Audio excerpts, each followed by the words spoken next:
Hey guys, Scott here. Today I'm going to rate every single Ashifor in the entire game of Elden Ring, and I'm going to try to average the PvP usefulness with the PvE usefulness and sort of average the two in between to try to encompass both audiences there.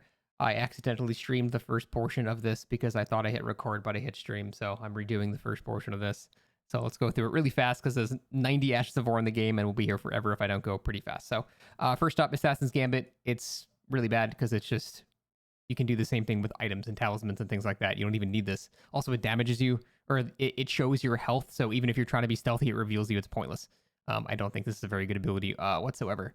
Barbaric Roar is kind of interesting because it will give you a multi-hit, a triple hit on your R2s. So for PvE, it can be pretty good because it's a lot of damage. For PvP, those hits do not combo, even if it's assessed like people say it combos. It just does not.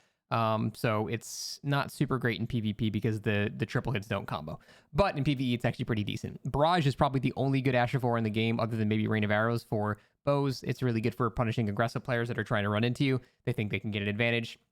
Great for applying status effects in PvE as well. Barricade Shield is made redundant by pretty much every grade shield. So it's, I mean, for enabling shield pokes, I'm probably going to have to put that in B. So that is not too bad. Beast Roar is one of the best ashes in the entire game. It's usable on basically any build with a melee weapon, and it scales off your dexterity. But even if you don't have that much dex, it's still worth it because it's a very, very strong ability for the ability to interrupt mages at a distance.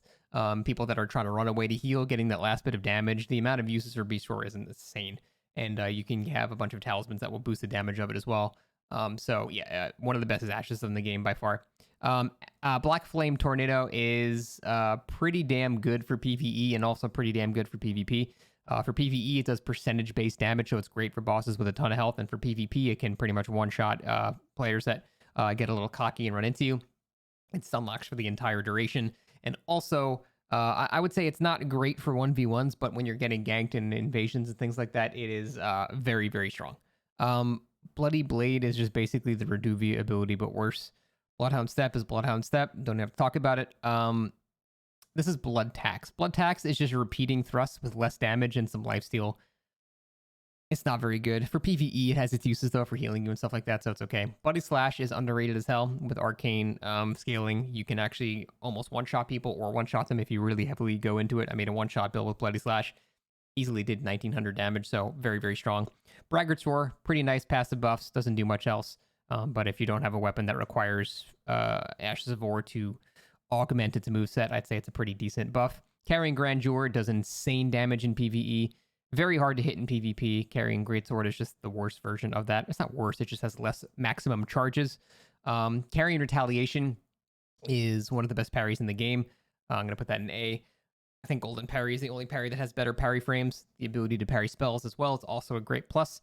So it's very, very strong. Charge Forth is situationally useful in PvE because you can knock down opponents and it does some pretty decent posture damage. In PvP, it's basically worthless.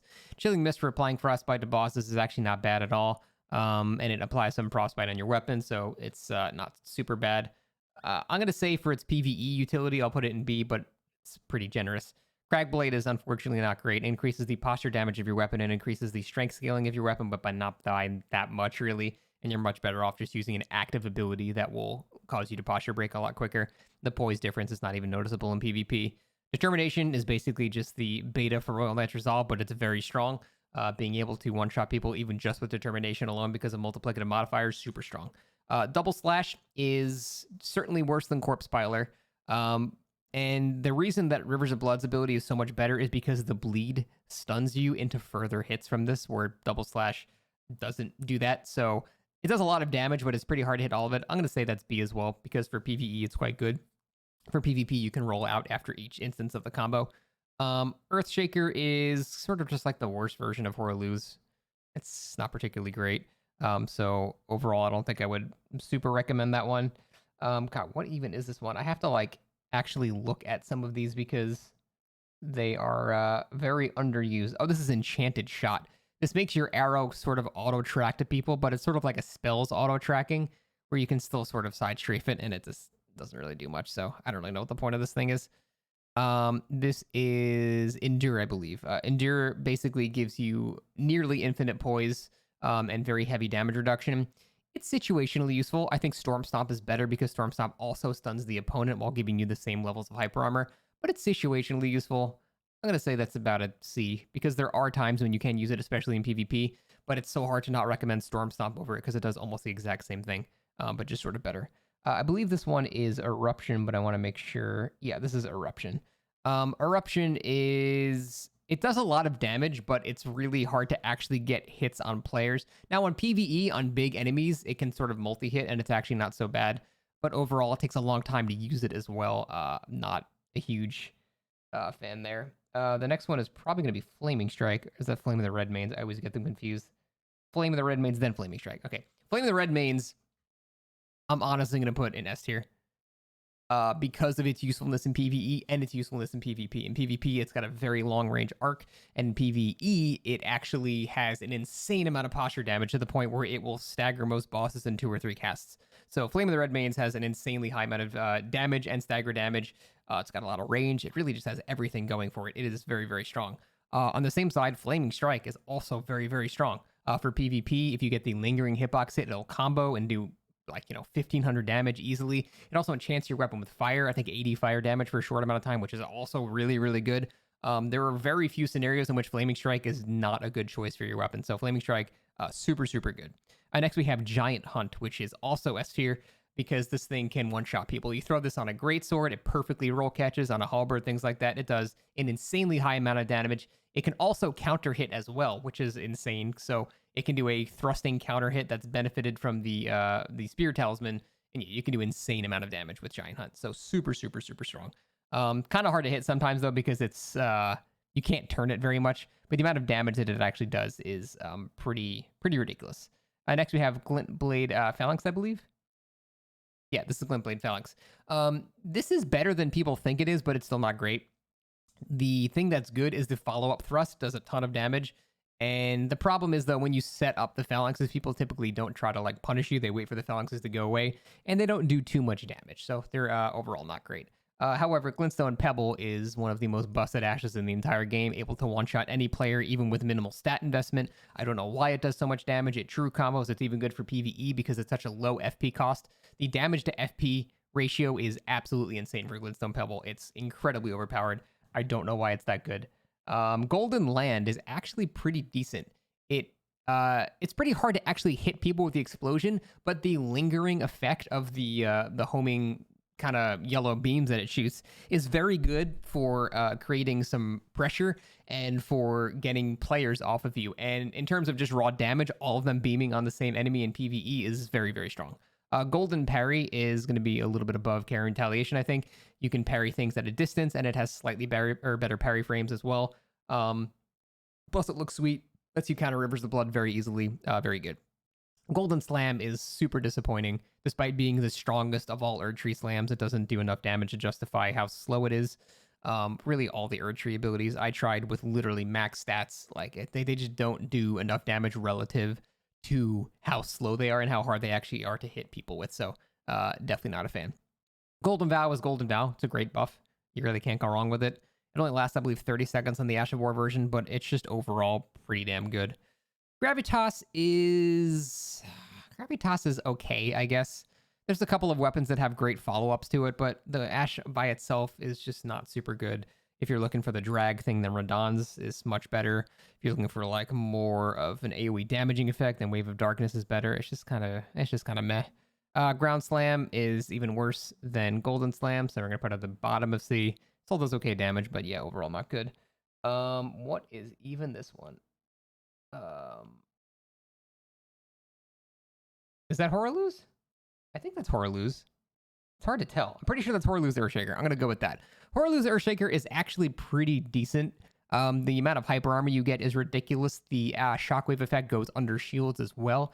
It's very, very slow, but busting it out when people aren't ready for it is actually pretty good. It also does very high damage and posture damage to enemies as well. Hoarfrost Stomp is still surprisingly decent despite being nerfed. For PvE. For PvP, it's pretty slow and not great. I'm going to say probably at the higher end of C for sure. It used to be ridiculously strong, but over time they kind of made it not so. Which, I mean, I get why, because it kind of trivialized the game. Holy Ground. Um, Holy Ground. What does Holy Ground even do? I don't even know what this is, so this can't be good. I thought I used every Ash of War in the game. Now I am actually live Googling things on my tier list. Oh, it's the one that just makes like the little consecrated ground PoE buff. Yeah, no, this thing is not that great. There are spells that are better. There are abilities that are better. It's not that great. It's not good at all. That's why I don't know it, because it's pretty bad. Is this Ice Spear? Is this the lad Ice Spear? Ice Spear is awesome. I love Ice Spear. Ice Spear is one of the few things in the game that can get people to drop their fingerprint shield, because Ice Spear has two components. It hits at melee range that instantly stuns anybody, and then the follow-up is a guaranteed hit as well if you do that.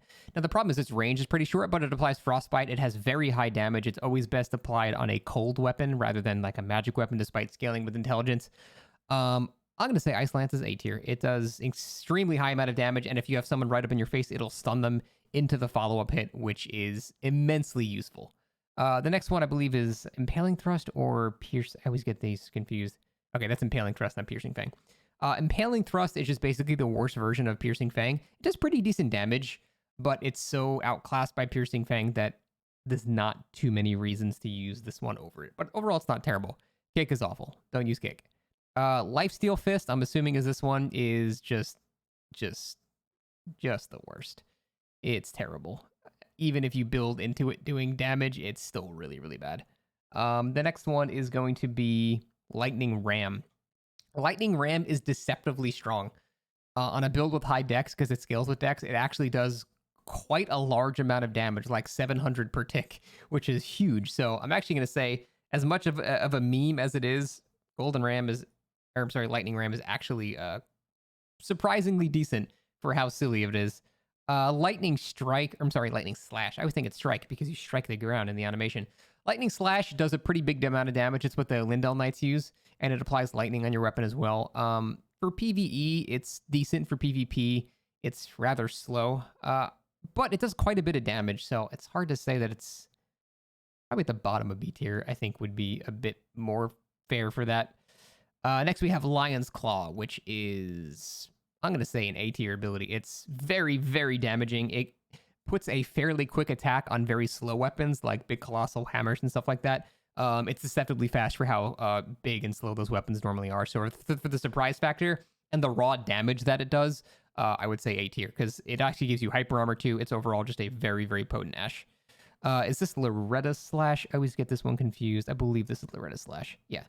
Loretta Slash, not very good. And the reason is it doesn't combo for some reason. The first hit does very little damage. All of the damage is on that follow-up swing, but the first hit doesn't always combo. So you end up sometimes just doing very little damage and they just roll away. Even in PvE, you do the first hit and maybe they just don't get stunned and hit you. And the fact that all of it is backloaded on the last hit, in my opinion, makes it not really that great. Mighty Shot as a PvE ability is okay. It does pretty large damage at range, so I'd say C tier, but that's about all it does. Is this No Skill? No Skill is the best ability in the game. What do we got next? Is this Stormwall, or is this... What even is this? Oh, this is just plain Parry. Plain Parry, surprisingly, is pretty bad, actually. I'm going to say plain Parry sucks. The reason is because plain Parry on anything but a small shield is going to just be terrible. And most small, like, Buckler has its own unique Buckler parry, and for anything else, you would just use Golden Parry or Carry Retaliation. So regular parry is actually, surprisingly, just not very good at all. Phantom Slash is a very cool ability. It can do some decent damage. For its PvE damage, I think I'll put it in B tier. It's pretty hard to hit players with it reliably, but it's not too bad. Piercing Fang now, this is basically the better version of Impaling Thrust, because it actually penetrates a lot of shield damage as well. It does thrusting damage, so you can counter hit, which is very strong. Piercing Fang, actually not bad. Poisonous Mist, I believe this is Poison Mist and not Poison Moth Flight. Or are they the same thing, actually? We're learning together here. And yeah, this is just Poisonous Mist. Good for killing the Tree Sentinel. The Draconic Tree Sentinel that doesn't notice you. That's about it. Poison is pretty not great in this game, unfortunately. There are a couple of poisons that are a bit stronger, but it's situationally useful. But overall, I can't really, I can't recommend it that much. Prayerful Strike. This is one I've only used recently. And what this does, it's a slam with a bunch of the hammer type weapons, but it regens like 30% of your health if you hit people with it. The problem is hitting people with it because it's very slow. For PvE though, the amount of heals you get from it are pretty high, and it's pretty easy to hit PvE enemies. So for that reason, I'll put it in B tier. PvP, not so great, but for PvE, pretty good. This is the Prelate's Infernal Crozier Rush ability. It's surprisingly good for making people panic roll, but if you use it at anything at point blank range, it doesn't do anything. You just waste FP and run in a lawnmower line. So for the most part, I think this thing is not that great. Even if you get hit by the beginning parts of it, you can still roll. So you're not going to get hit by the follow-up as long as you just actually try to roll. I believe this is the Honest Bloodhound step. This is Quick Step here. And Quick Step, I think, is great. It's great for getting out of things like Storm Stomp. Great for getting out of things like Ultra Greatsword pokes, things like that. Quick Step is very, very strong. It's the fair version of Bloodhound Step. Next, we have Rain of Arrows. So for PvP, that's a solid C or D tier. But for PvE on big enemies, this thing does actually a ton of damage. So for averaging the two out, I'm going to put it in B.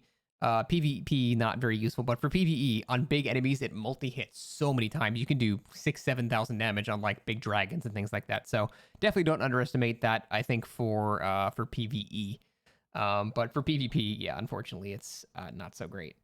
Next, we have Raptor of the Mists, which I think is actually pretty damn good. Especially on things like Ultra Greatswords, you can do pretty good work with it, because if you do it and you do it jump attack, then you can do a jump attack, and that's great. You dodge attack. Also, you can do it and cancel it into a crouching attack. So if you have a good crouching attack on your weapon, like on Ultra Greatsword, for example, very strong as well. Probably not quite so high, but I think situationally with certain weapon classes, it can be very, very strong. This is Repeating Thrust. It's pretty much just a little bit better than Blood Tax, but the damage is not very great. It doesn't stun. Yeah, not great. Now we have Royal Knight's Resolve. Easy S tier. Royal Knight's Resolve is one of the scariest abilities in the game, so much so it's banned in tournaments and stuff, because you can make several attacks that should not be able to one-shot you, able to one-shot you. You combine a bunch of multiplicatively stacking buffs, and suddenly you've got an absolute monster that's one-shotting when, yeah, normally you shouldn't be able to. Royal Knight's Resolve is extremely strong and can be used on almost every single build in the game, which makes it just even better, because, yeah, it's just very, very strong. Sacred Blade. I believe this shoots out the slight beam of light and then buffs your weapon with Holy for a bit. The beam comes out pretty slowly. It's very easy to dodge. The Holy buff is nice. I mean, anything that buffs your weapon for free is inherently not bad. But that's basically all it's used for. The Holy beam comes out. It's like a little wave. It's very slow. It's not great. I'll say just for the Holy damage itself, it's not bad.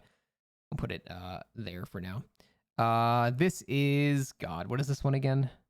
Sorry, there are so many. I can't possibly remember all of them. This is Sacred Order. Oh, so Sacred Order is sort of like... It's like Golden Vow, but it adds the Holy damage to your weapon rather than a flat kind of buff. It increases your Holy damage, I believe, by 10%. Not 100% sure, but all those buffs are kind of similar. Like these, they do sort of the same thing. So they're just standard Holy build buffs. They do stack in an interesting way because they're per weapon. So you can actually use it on both weapons and they'll stack, which is not very common. But most of them can't do that. This is Ring of Light. It's just the shittier version of the Halo Scythe. It's terrible. The Halo Scythe version is very good. It's got huge range, huge tracking, comes out fast. This thing goes like 5 feet and immediately evaporates. Sabuku obviously is incredibly strong, nearly game-breaking on bleed builds. That's an easy S tier.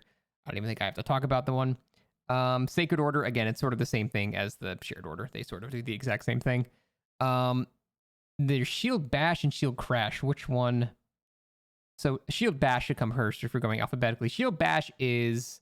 It's okay. It does a decent amount of damage. A lot of posture damage makes great shields into decent weapons. But really, the main one is Shield Crash.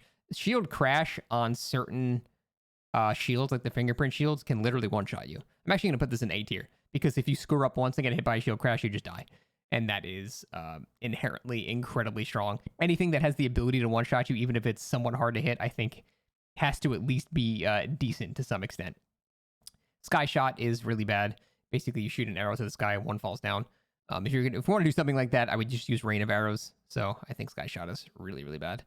Spectral Lance is very low damaging, but the amount of poise damage it does is actually really high. This will stun anybody no matter what. Basically, no matter what their poise is, this will always stun them. So it's not so much a damaging tool as it is a stunning tool, but because the damage is so lackluster, it's not great. It does have pretty nice range, though. It doesn't scale very well with Arcane or any other stats, though, so it's kind of hard to justify using. But yeah. Next, we have, I believe, Spinning Slash. I think that's Spinning Slash. Is it Sweeping Slash? Wait, no. Is that Stamp Sweep? God, there's so many things that look exactly the same. No, it's not. I'm pretty sure that's Spinning Slash. Okay, yeah, that is Spinning Slash. Okay. Spinning Slash is actually really good on a lot of weapons. It does a ton of damage. It's very fast. If the hits combo, it does quite a large amount of damage. On certain weapons, it does combo. With some weapons, it doesn't combo. I still have not figured out the rhyme or reason as to why that is the case. But for the amount of damage, the potential that it has, and how fast it comes out, I'm going to give that probably the lower end of A tier. It's surprisingly good. Then we have Spinning Strikes. This is the one I was getting confused. This is the one that comes on the halberd from the quest. Spinning Strikes for PvE is pretty decent, but for PvP, it's really bad. So I would say this is probably more like the mid C tier. Spinning Weapon, the default version, is absolutely terrible. Spinning Weapon on the Carrion Regal Scepter, though, the unique version is very, very strong. Super, super good. But the generic version that you can only put on, like, regular weapons that doesn't have the forward bit to it, it's not great. It does no poise damage. It has 0 range. It does extremely high DPS. I've memed with it, and I've made builds that kill people in like 1 second, but they have to sort of just stand there and take it. And for that reason, it's not really that good. Square Off. Square Off is honestly an A tier. This is an ability you don't see much in PvP because plain straight swords, you typically just see dual wielded, and that's all they do. Square Off can actually one-shot players. It can do 1900 damage easily, especially the thrusting attack. On PvE enemies, it does very high posture damage as well. You can basically poise break fucking Radigan, the final boss, in like 3 uses of it. It's very, very strong for that. Super underrated, in my opinion. Square Off has been good since Dark Souls 3, and this is no exception. Stamp Sweep is dog shit. I don't know why Stamp Sweep is so bad. It's so much worse than the Uppercut. It just does way less damage. It occasionally blows people back, but it's just really, really slow. I don't know why it's that bad. Now, the Stamp Uppercut does a very large amount of damage. Now, for PvE, it's good because you can tank a hit and hit a follow-up uppercut that's going to also disable the enemy by flinging them up into the air. For PvP, it's pretty hard to hit because you have to telegraph it with the stamp first. But I think this can make an argument for the lower end of B tier for stamp. The upward one, not the sweep. The sweep one is terrible. Next we have, I believe this is Storm Assault. Storm Assault can do some pretty decent damage in PvE. Again, PvE hitting the full thing is almost never going to happen. I've never really felt threatened by Storm Assault, like, ever. It's a very cool looking ability, though, and it does a lot of damage if you get all of it off. It's just getting all of it off is very, very hard to do. Even in PvE, it's hard because it's a very long animation. It doesn't necessarily stun everybody for the entire duration of it, too. So, overall, not super great. Next, we have Stormblade. Stormblade. Is this the one that shoots out, like, Godric's little, like, beam? I think that's what I'm thinking of. Let me just make sure. Yeah. So this is the one that shoots out, like, Godric has that attack where he, like, shoots out, like, the curving things after he does his little telegraph for it. So I've never hit a player with this. It's kind of awkward to use. It's a very, it's basically just a worst version of Beast Roar. That's a really good way to look at it. It's just a worse Beast Roar. So because of that, it's like, why would you just not use Beast Roar? It does more. I don't know why you would do it. It's still okay, but Beast Roar is just better, and there's no really getting around that. Next, we have Storm Caller, which is just the worst version of Thunderstorm on the Stormhawk axe. The problem with Storm Caller is it doesn't stun for the entire duration on a lot of people, whereas Thunderstorm almost always will stun lock people the entire duration. So the fact that you can roll out of it sometimes makes it inherently not super good. For PvE, it's pretty decent damage, but I'd say a much higher end of C tier because it's situationally useful. If you get surrounded, it gets people away from you. Let's say lower B tier. The Thunderstorm variant of it, though, super, super strong. Very, very good. But that is unfortunately just that version. Storm Stomp, one of the best abilities in the game. Easy S tier. Storm Stomp is basically Endure because it gives you nearly infinite hyper armor so you can tank through any attack while also stunning the opponent, which allows you to follow up into a free hit. So it's Endure, the hyper armor of that, but also it gives you a free hit. It does 100 poise damage too, which not very many people are going to tank. So it's a very good answer for things like Ultra Greatsword pokes, because you can Storm Stomp and then get a poke if you're on out there on the defensive. It's great for resetting. Storm Stomp, one of the most universally useful tools in the game. It can go on basically every build. Next, we have Storm Wall, which is the parry that no one ever uses because it reflects projectiles from bows and things like that. Not magic projectiles, but very few people use bows, so it ends up not being that useful. In PvE, there are a couple of scenarios where this is actually very, very useful, but I still think it's one of the worst parries in the game. It's not as bad as regular parry because it has something else, so we're definitely going to put it higher and just drop it here, something like that. But yeah, overall, it's not super great. Then we have Sword Dance. Sword Dance is excellent. I'm going to say Sword Dance is a solid A tier. The amount of damage it does is quite high. And it's great for roll catching in PvP. And in PvE, the double hit plus the follow-up, it's a ton of damage. So Sword Dance can go on long weapons too, and when you put it on things like halberds, the amount of range it has is absolutely nuts. It just keeps going. And yeah, super good for roll catching. One of my favorite abilities in the game, Storm Stomp, is frankly a very, very awesome ability. Next, we have Through and Through, which is just a piercing arrow attack. It's honestly pretty bad. How often do you have people line up perfectly to where you're just going to get a regular arrow attack off? It's just not that great. Thunderbolt, super strong. It's incredibly spammable. It does very high damage with high dexterity. It's good on most weapons, honestly. Even if you don't have dex, just that ranged attack that instantly tracks is just super strong. The fact that you can spam it 5-6 times before running out of stamina is really insane too. So Thunderbolt is annoyingly strong, especially if it's in a gank. Troll's Roar is really slow. It does like 900-ish damage. And then it has an extremely slow follow-up that's pretty much only useful on PvE. Overall, I don't think Troll's Roar is very good. There are much better things you can do for that amount of cast time. If you want a big AoE like that has somewhat of a similar cast time, Horror's Earthshaker is slightly slower, but much bigger AoE, more hyper armor, things like that. I'm not a huge fan of Troll's Roar. Unsheath is honestly S tier. Unsheath is one of the best abilities in the game. Not even talking about Transient Moonlight with the Moonveil's version. Just the plain Unsheath R2 does so much damage for no apparent reason. It also staggers bosses like nobody's business. So I think, yeah, that's an easy S tier. Unsheath is insane. I've made one-shot builds with it before. Again, not even the Moonveil version, just plain Unsheath doing 2,000 damage in one Unsheath. It is honestly insane how much damage Unsheath does. As we're winding down, Vacuum Slice is really awkward to use. It just goes in a perfectly straight line. You can't really turn it before you shoot it. It's not like Blasphemous Blade where you have like great control over it.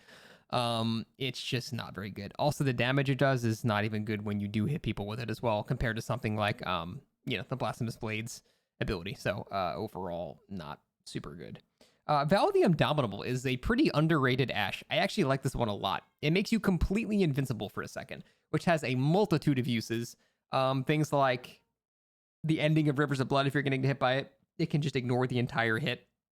It's hard to go over it when I'm talking about all these things very quickly, but being able to be invincible for 1 full second, there's a lot of interesting things you can do with Melania as well, with Waterfowl Dance. If she uses it at the bad point, you can completely avoid the first flurry. There's a lot of interesting things you can do with a full second of invulnerability. I think more people should tinker with that. It's a very underused Ashe, in my opinion, and I'd love to see people use that thing more.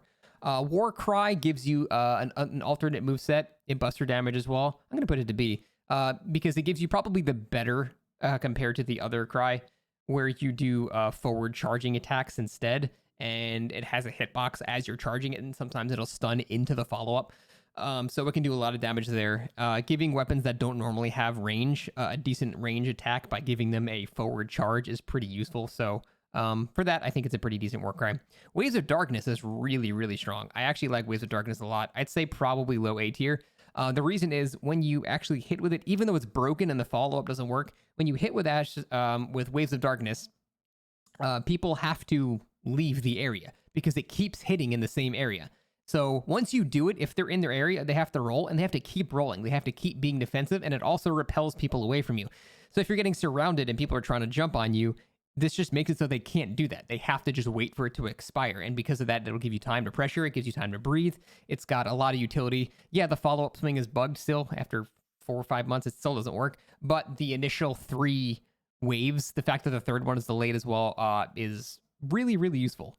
Then we have White Shadow's Lure. I mean, just no. And then we have Wild Strikes. Wild Strikes, I'm going to put in B tier just because of its usefulness in PvE. It does a ton of damage. And the follow-up R2 has one of the highest motion values in the game in terms of damage. It also has nearly infinite hyper armor, which can be very useful for PvE. For PvP, every once in a while, you can do a surprisingly fast L2, R2 immediately. You don't even do the swing. You just immediately go into the ending swing, and it does a ton of damage. I think Wild Strikes is actually surprisingly underrated for how much damage it can do. And finally, we have Top's Barrier, which I don't understand the point of. Just use Carry Retaliation. Yeah, technically it can last a bit longer, but it's always better to roll the spell. There's very few times that the spell is actually useful. Oh, that is it. Every Ash of War in the entire game that you can apply to a weapon rated. Now, obviously, there are the other ashes that are tied to the weapons, but that's more reviewing the weapons themselves. So that's a video for a separate time. But that is it. I am going to go not talk for the rest of the night. Thanks for watching. See you next time.